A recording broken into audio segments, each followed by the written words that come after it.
Assalamualaikum warahmatullahi wabarakatuh. Alhamdulillahirabbil alamin. Wassalatu wassalamu ala asyrafil anbiya'i wal mursalin wa ala alihi wa ashabihi Rasulillah ajmain. Amma ba'd. Baiklah, kami dari kelompok 4 akan mempresentasikan makalah kami yang berjudul Administrasi Keuangan Pendidikan, yang beranggotakan Sumira, saya sendiri, Siti Khadijah, Dani Saputra, dosen pengampu Bukdian Ratnasuri MPD. Baiklah, saya akan menjelaskan penjelasan yang pertama, yaitu pengertian administrasi keuangan.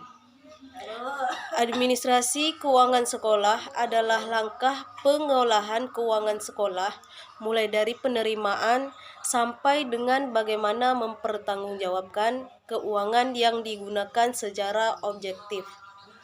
Selain itu, Mulyono MA berpendapat bahwa administrasi keuangan adalah seluruh proses kegiatan yang direncanakan dan dilaksanakan atau diusahakan secara sengaja dan sungguh-sungguh, serta pembinaan secara kontinus terhadap biaya operasional sekolah sehingga kegiatan sekolah pendidikan lebih efektif dan efisien.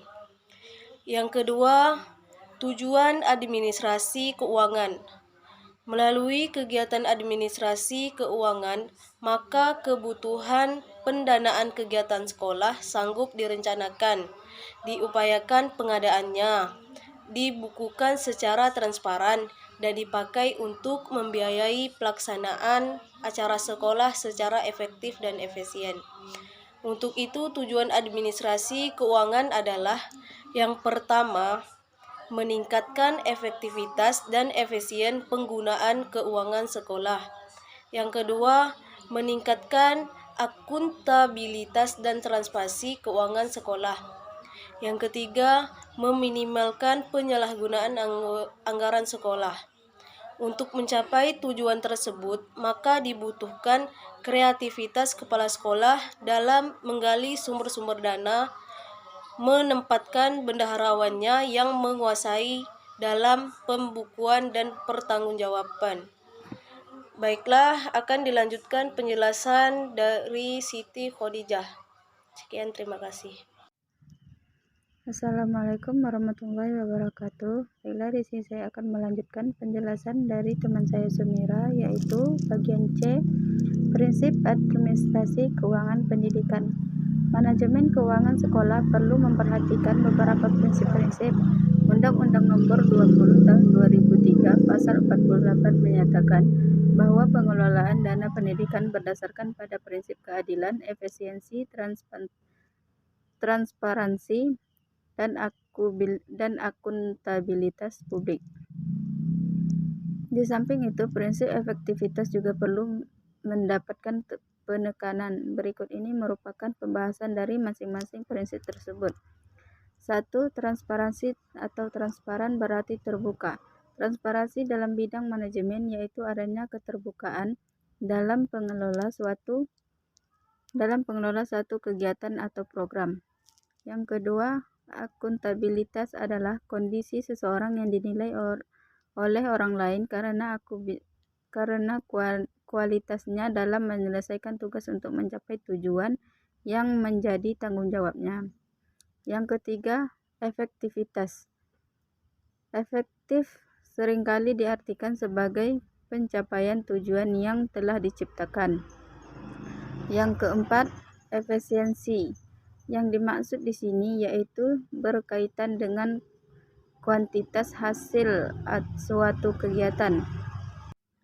D. Sumber keuangan sekolah. Dana dari pemerintah.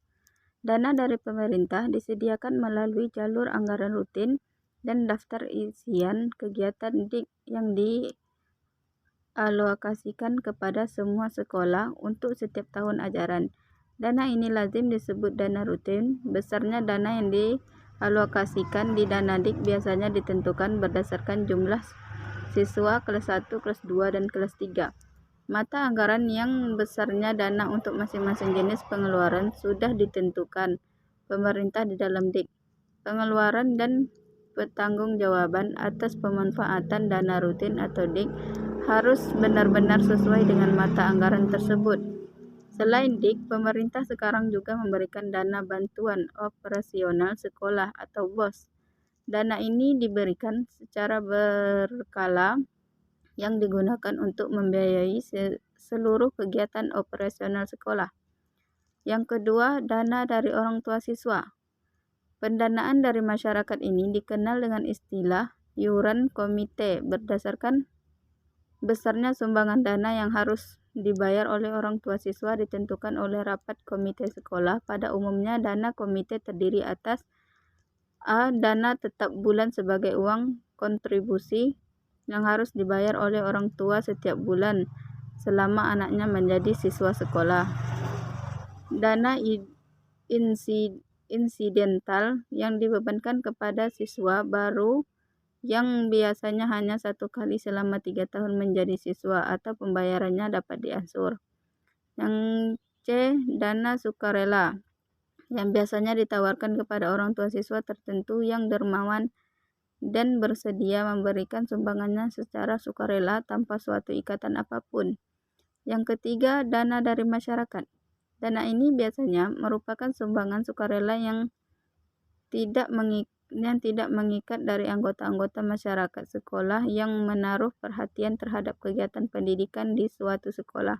Sumbangan sukarela yang diberikan tersebut merupakan wujud dari kepeduliannya, karena mereka dipanggil untuk turut membantu kemajuan pendidikan.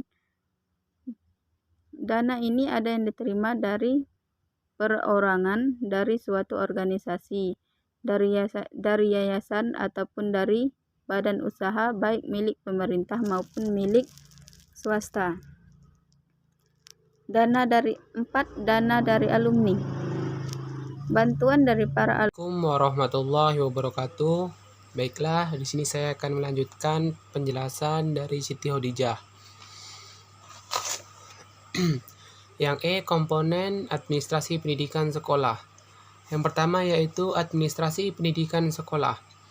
Undang-undang yang membahas tentang Sistem Pendidikan Nasional Nomor 20 Tahun 2003 menyatakan bahwa tenaga kependidikan adalah seluruh anggota masyarakat yang mengabdi diri dan diangkat untuk menunjang penyelenggaraan pendidikan. Yang kedua yaitu administrasi kurikulum. Pada jenjang sekolah apapun, tugas utama kepala sekolah adalah menjamin adanya program pengajaran yang baik bagi peserta didiknya. Inilah tugas utama kepala sekolah. Yang ketiga yaitu administrasi prasarana dan sarana pendidikan. Secara etimologis, prasarana adalah alat tidak langsung untuk mencapainya suatu proses belajar mengajar. Contohnya seperti lokasi, bangunan atau ruangan, lapangan, dan lain sebagainya. Sedangkan sarana adalah alat langsung untuk mencapai suatu proses belajar mengajar. Contohnya yaitu buku, perpustakaan, laboratorium, dan lain sebagainya. Alat langsung yang digunakan untuk proses belajar mengajar. Baik, mungkin hanya itu yang dapat kami sampaikan. Kurang dan lebihnya kami mohon maaf. Kami akhiri. Wassalamualaikum warahmatullahi wabarakatuh.